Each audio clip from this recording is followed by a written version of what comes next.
किसान के लिए उसकी जमीन ही उसका सब कुछ है।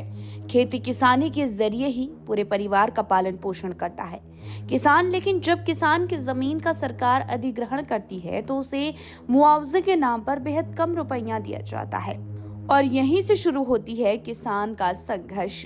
किसान के आंदोलन की कुंडली मानेसर पलवल एक्सप्रेस वे के साथ साथ ऑर्बिटल रेल कॉरिडोर के लिए सरकार ने किसानों की जमीन का अधिग्रहण किया है। नियम तो ये है कि किसान को 4 गुना मुआवजा दिया जाए। नेशनल हाईवे और एक्सप्रेस वे के साथ लगती जमीन का मुआवजा 2 गुना भी कर देना होता है। किसानों के पुनर्वास का निर्धारण भी मुआवजे के अंतर्गत किया जाता है। लेकिन झज्जर जिले के किसानों का सीधा आरोप है कि सरकार और अधिकारियों ने नियमों का उल्लंघन करते हुए बेहद कम मुआवजा घोषित किया है। अब किसान नेता रमेश दलाल की अगुवाई में पिछले 14 दिनों से किसान धरने पर बैठा है।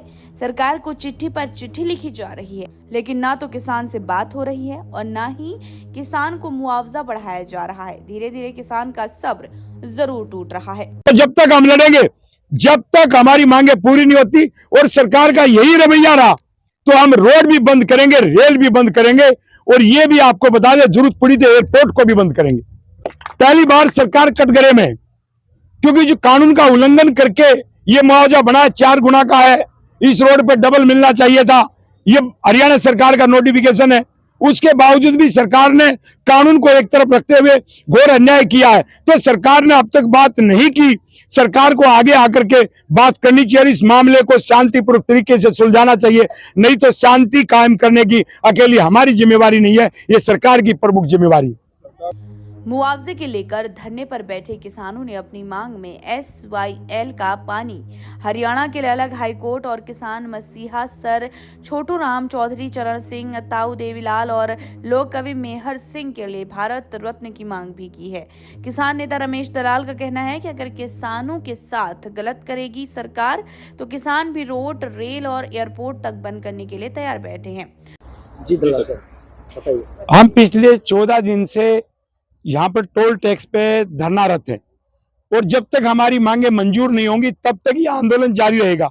हमारी प्रमुख मांग है कि जमीन अधिग्रहण का रेट जो ऑर्बिटल में गई है वो 10 करोड़ रुपए प्रति एकड़, SYL का पानी मिले, 108 हिंदी भाषी गांव पंजाब से मिले और इसके अतिरिक्त भारत रत्न का अवार्ड हमारे किसान नेता चौधरी चरण सिंह, ताऊ देवीलाल, सर छोटू राम और राष्ट्र कवि जाट मेहर सिंह को मिले और इसके अतिरिक्त जो मेट्रो रेल है उसका विस्तार बादली, आसोदा, मांडोटी और खरखादवा तक हो।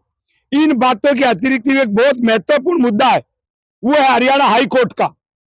जब हरियाणा पंजाब अलग हो गए और सबके हाई कोर्ट अपने अलग है, हिमाचल तो बहुत छोटा सा है, वो भी हमारे पंजाब से अलग हुआ, उसका अलग से हाई कोर्ट हरियाणा का नहीं है। और हरियाणा हाई कोर्ट में जो जज नियुक्त होते हैं वकीलों में से, उसमें 90% कब्जा पंजाब का है। जो वहां पर एडमिनिस्ट्रेटिव नौकरियां हैं, चाहे बाबू से लेके जो प्रशासनिक अधिकारी हाईकोर्ट में काम करते हैं, वो 90% पंजाब के हैं। तो हरियाणा के साथ इतना बड़ा भेदभाव क्यों? जब हरियाणा पंजाब का बंटवारा हो गया तो या तो वहां पर नियम बने कि आधे जज हरियाणा के हो गए, आधा स्टाफ हरियाणा का होगा, नहीं तो हमारा अलग से हरियाणा का हाई कोर्ट बनना चाहिए। केंद्र सरकार को चंडीगढ़ में उसकी जमीन देनी चाहिए, क्योंकि अभी हरियाणा विधानसभा के लिए, सचिवालय के लिए चंडीगढ़ में केंद्र सरकार ने जमीन हमें अलॉट कर दी, तो हाई कोर्ट के लिए क्यों नहीं की? ये भी हमारी प्रमुख मांग है।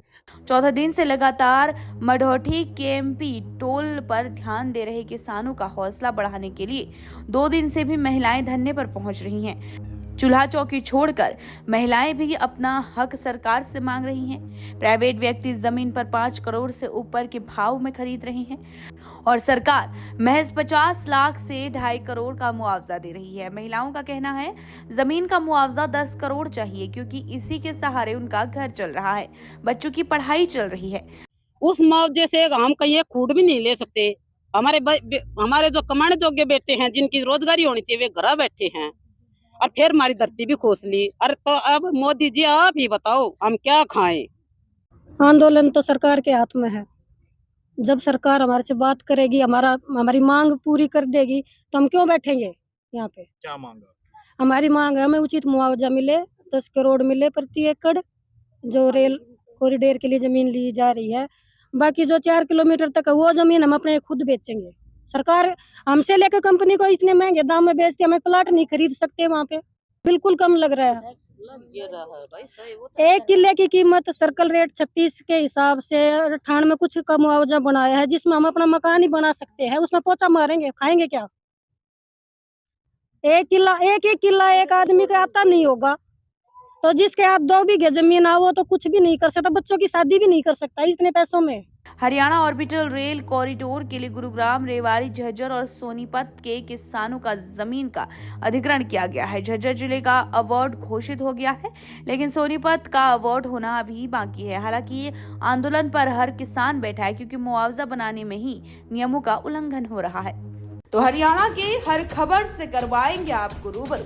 आप जुड़े रहे हमारे साथ। अगर आप ये खबर फेसबुक पर देख रहे हैं तो पेज को लाइक और फॉलो करें। अगर आप यूट्यूब पर देख रहे हैं तो लाइक, शेयर और सब्सक्राइब करें। Praveen the journalist.